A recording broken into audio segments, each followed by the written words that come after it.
Welcome, Risers. It's that time once again for the Agent Rise podcast. I'm your host, Neil Mathweg, flying solo today. Mindy will be joining us next week. This week, we're going to talk about how to get listings sold.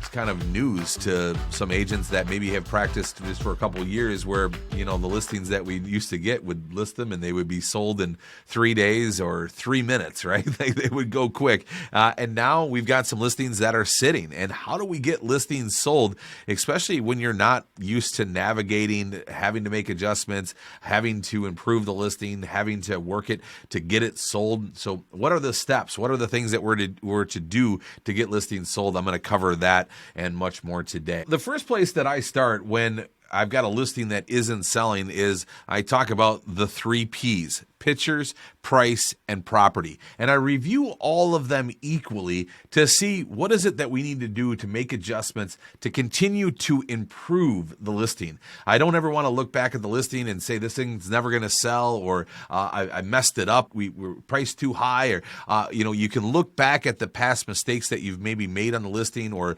maybe that the seller has made on the listing just by not agreeing with what your advice was. And now you've got to kind of reshift. So the first thing I want to recommend you do is let go of the past. What the past is, let that go and focus on what can you do now to make the property better. And when I look at the 3 Ps, I look at pictures, price, and property. When I start to look at the pictures, and that's the first place I go because that's the lead. That's today's curb appeal, right? So I'm going to look at the pictures, and I'm going to look at the pictures through the lens of, does this photo help the listing or does this photo hurt the listing? And what I mean by hurt the listing is it a bad angle of the house? Is it just something that hurts this listing, right?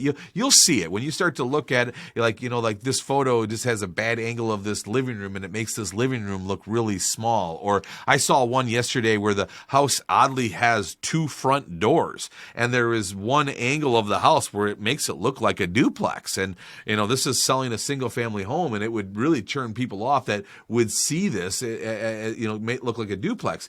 And so we found a different angle of the house where the second front door was now underneath some bushes because of the angle that it was at, and it looked more like a single family home, right? So an adjustment like that can really make that first photo pop and make it look better. The other thing that we're talking about how to remove photos and get rid of the photos that aren't looking good, but what photos could you make look better? Maybe there's a photo of the front of the house that would be great to send to Box Brownie to have them make that front photo pop more, right? Maybe there's something we can do with the clouds, or maybe there's something we can do with the contrast to make that photo look better. So not only are you removing photos, but you're improving photos. And then also, what photos are missing? What maybe did the photographer miss, or what is it that we could do better? I've gone out and done reshoots all of the time on my listings to just continually make them better and continually to improve them.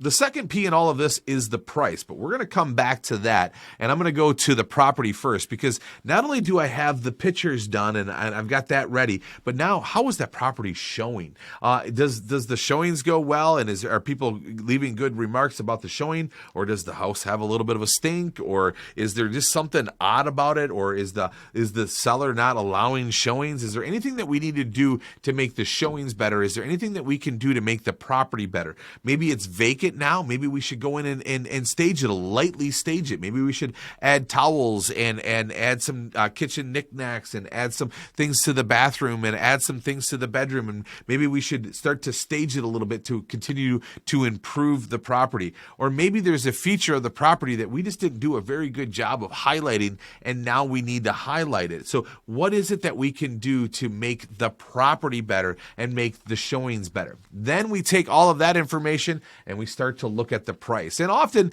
we're going to decide that a price improvement is necessary because price is everything. But we want to understand that it's not just the price, that it's the value. And if our home is not matching the value of the consumer, then we have a miss. So sometimes there's some things that we can do not only with the price to increase that or to improve that value, but maybe there's some other incentives. Maybe there's a buy down that we can offer, or maybe there's additional things that we could offer as to increase the value of the listing. So when you're talking about price, you're not just talking about price, you're talking about the value. And when you couple that all together, pictures, price, and property, you're going to come up with a new plan. And then now that new plan needs to include not only the price enhancement that you're going to make publicly on the MLS, but I would also couple that with an open house. And the reason I want to do that is because all these people that are going to see this new price enhancement now also could see that there's an open house, and it's going to hopefully increase your open house attendance and get more people into that house, to get more feedback, to get more people talking, maybe to create a little bit of a frenzy, and hopefully get an offer or two offers, right? You get one offer, another one should follow, right? So keep working the pictures, price, and the properties. Get that down to the plan that you're going to do. Move forward with that plan. I also should say too, with the property and the pricing, you want to look at the remarks. How are you marketing the property? Continue to work that, right? Continue that angle, and then you're going to have a price enhancement. Hopefully, you're going to have things that you're going to need to do to change the marketing, and then with that, couple that with an open house, and now you've got yourself a really nice flow that's going to get that listing going again and get more activity.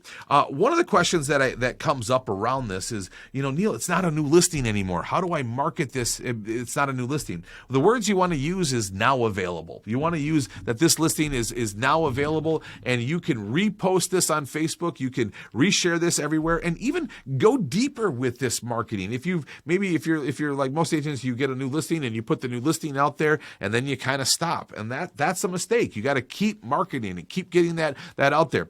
The other thing to do is market it in other areas. I mean, we got the MLS, we got our Facebook, we got all our socials, but maybe get it into Facebook Marketplace. Or I know Craigslist has gotten really creepy over the years, but even marketing it on Craigslist. I mean, go into Facebook Marketplace, put that post in there, and then share that post with all of the buy and sell groups that allow real estate listings to be in. And so now you're getting some more organic guerrilla type marketing out there for that listing. Again, this is all things that you can report to your seller and let them know that you're doing these things. Talking about reporting to the seller, this is also a really, really important topic. And sorry if I'm jumping all over the place here. That's just what I do. When you are in communication with your seller, you are going to be teammates with your seller. And when your seller and you are on the same team, you're going to move forward together better, right? And what a lot of us do is our seller has the opinion of what they think the house is going to list for, and we have our opinion over here, and they may not match, and so it may create somewhat of a clash, right? And you want to avoid that at all costs. You want to be on the same team with your seller. So one way that will improve that is, and we talk about this inside our Agent Rise coaching, is that we have update calls. And so we get them on every week. We call them with an update. And that update not only includes the feedback that you've gotten from the showings that they probably also have as well, but just any other news that you have in the market, and any new listings that you found, any other conversations that you've had around that listing. You document all of that, and then once a week you call them and give them all of this information. And it's all about them seeing how you're working, the information that you're getting, so that they have the same information. So together you can make these informed decisions to continue to get this house sold. And so this information not only helps get the house sold, and you're communicating, but it also prevents the seller from pointing the finger at you. And that's the biggest problem with getting houses sold. You've got one idea and you're working it to get it sold, and the seller is over here questioning everything you're doing and wondering, should you be doing more? And if only my agent did more, then maybe this house would sell. And it's not the price, and it's not my property. It's the agent, right? But when you're communicating everything to them and showing them all of the things that you're doing, and showing the improvements you're making, and showing them the conversations you're having, and the data that you've received, and you're in constant contact with them, and they're seeing this, they can't point the finger at you. You're on the same team at that point, right? You're delivering the information that you have to be able to help them with this getting this house sold, right? And so look at it this way, that your communication is so important. And so you're going to have, now you got pictures, price, and property. You're going to have maybe a price enhancement. Then couple that with an open house, because you need that attention.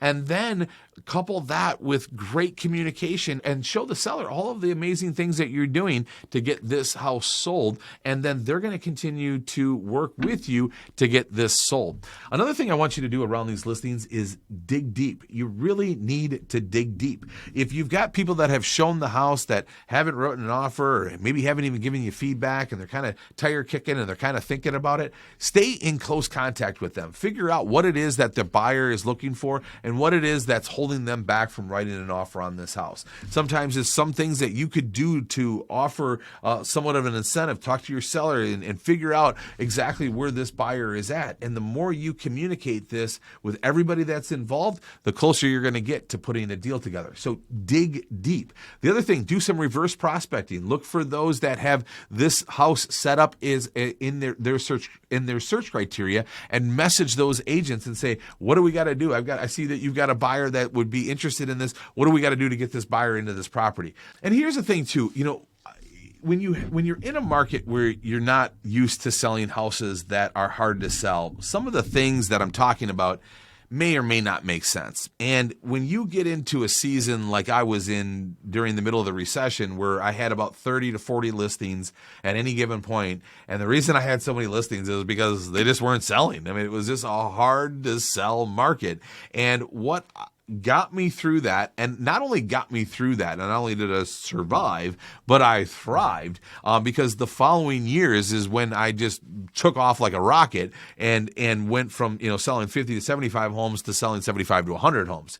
And what that big difference was my communication. And I would get listings from expireds, because that was like prime expired time, because there was so many houses that weren't selling, and agents would just give up on these listings, and you would call these sellers and you could play Monday morning quarterback and you could help them and show them how you could list and sell their home. But the number one thing that I heard from everybody is that they never heard from their agent. So as soon as I implemented a communication plan, I started winning with every one of my clients. I had all of my clients, I looked at them as teammates. We were in this together. We were working hard to get this house sold. I was out here doing this, and every Tuesday I would call them and update them with everything that was going on. If there was something immediate, obviously I messaged them immediately with anything that I needed to update them on.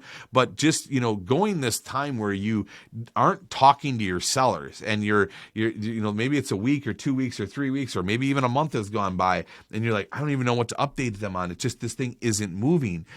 This is where this really, really helps. When you have, I'm going to call you every Tuesday, and you tell them this, you promise them this, so they know about it. And every Tuesday, you're going to call your clients and give them an update. And then when you have that mindset, you look for updates. You look for all of the nuggets. You talk to this one agent. I don't think it's going to lead anywhere. It wasn't worth me calling you and telling you about this, but I've got this update, right? And you keep track of all of your updates. When you have showing feedback that hasn't been returned yet, you call those agents, and then you let your seller know that, hey, I left them another message to get feedback. I still haven't heard from them, but I want to give you the update today that I left them another message, right? So it allows you to check back in on your listing too, and all of the communication, and just kind of review everything.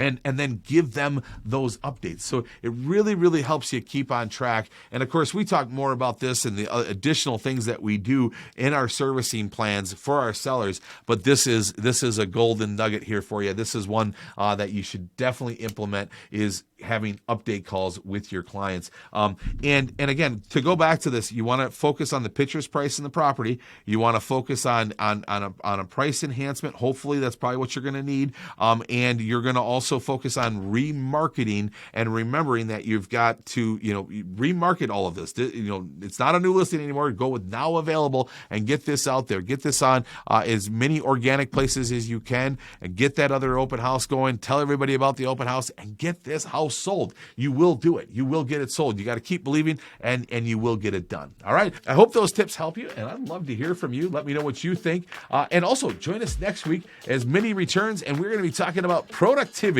and how we can help you be more and more productive. We got a lot of tips coming your way. We'll see you next week. Hope you have a great day. And like always, remember to be the reason somebody smiles today.